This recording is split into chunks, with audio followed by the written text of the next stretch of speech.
Баршаңызға сәлем, менің YouTube арнама қош келдіңіздер. Сіздермен бүгін осындай тәтті, ерекше, жылауық, тәтті бәлішін жасайтын боламыз. Менің YouTube арнама тіркелуді, қоңыраушаны басуды, видеоны соңына дейін көріп, достарыңызбен бөлісуді және астына пікір қалдыруды ұмытпаңыздар. Қазір бәлішімізді кескендегі дауысын естіңіздер.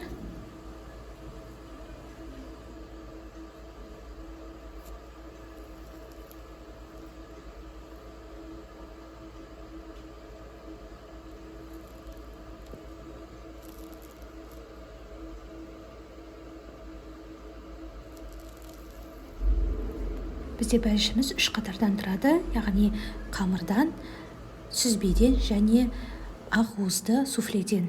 Ал енді тәтті бәлішімізді жасауға кірісейік. Мен видеода көрсеткем азық-түлікті екіге бөліп, себебі бізде қамырына және салмасына деп бөлінеді. Бұл жерде менде қамырға қажетті заттар, қазір қамырынан бастайтын боламыз.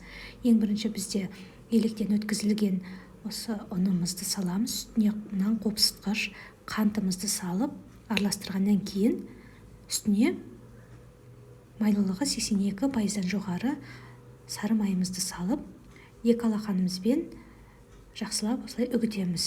Бізде песочный қамыр қажет болады, яғни үгітілмелі қамыр қажет. Енді осының үстіне жұмыртқамызды салып, жұмсақ қамыр илейміз. Бірақ қатты көп илемеңіздер, бұл бізде ата айтып тұрғандай үгітілмелі қамыр болу керек. Осылай екі алақанымызбен біріктіріп бір домалақ қамыр шығарамыз. Осы қамырымызды таза пакетімізге салып, тоңазытқышқа салып қоямыз. Яғни салмасын дайындап біткенше бізде осы қамыр тоңазытқышта тұрады. Енді салмасына кірісейік. Видеода көрсетілген барлық азық-түлікті осы видеоның астына описание деген жерге нақтылап жазып қоятын боламын. Видеода қалай жасалғанын қарап отырсаңыздар болады. Бізде бұл жерде қарап отырсаңыздар, осы 3 жұмыртқаны ақ уызынан сары уызын бөліп аламыз. Сары уызын осы салмаға саламыз, ақ уызын осындай құрғақ, таза ыдысқа бөліп аламыз.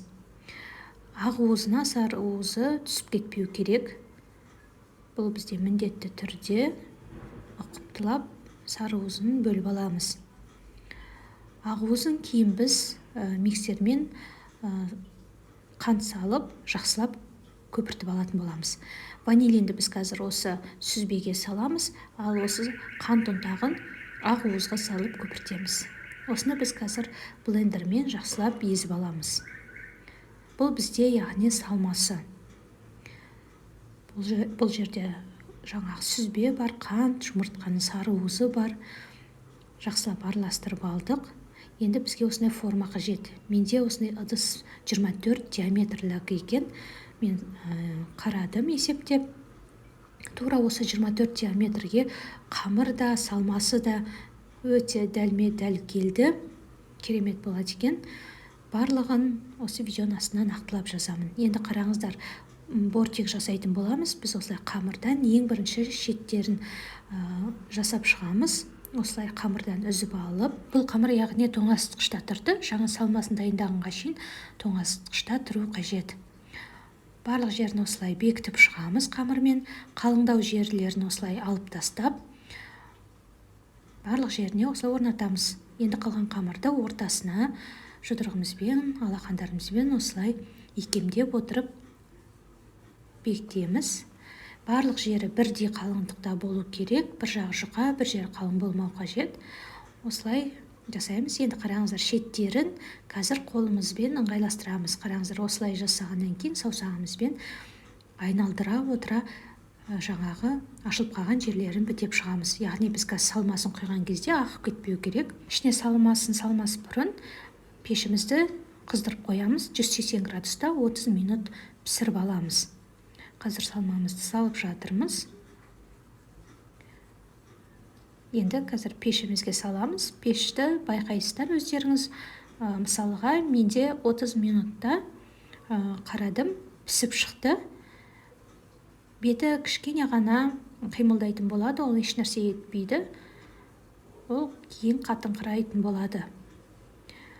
Енді үстіне суфлесін жасаймыз. Ақ уызымыз жаңа бөліп алған 3 дана ақ уызымызға бастапқыда 50 граммдық қант ұнтағын салып осылай еземіз. Осындай кезде ортасында тағы да 50 граммдық қант ұнтағын саламыз. Сол кезде бізге 100 грамм қант ұнтағы қажет болады. Енді бізде ақуызымыз дайын. Пешімізден шығарамыз қазір бәлішті. Үстіне осы ақуызды жақсылап орнатып, біркелкі етіп жайып шығамыз. Қайтадан пешімізге саламыз. Пешіміз 180 градуста ысып тұру қажет болады. Қарап отырасыздар, ашық қоңырқай түс болған кезде пешімізден шығарып аламыз.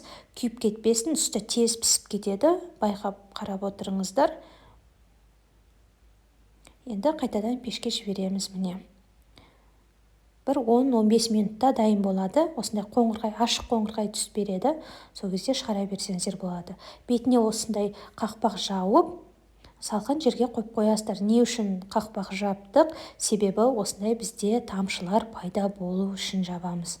Өте әдемі осындай карамельді дәм береді, карамельді түс беріп тұрған осы тамшылар, яғни бұл бізде сол үшін, осындай тамшы шығарған үшін жылауық періште тәтті бәліші деп аталады екен.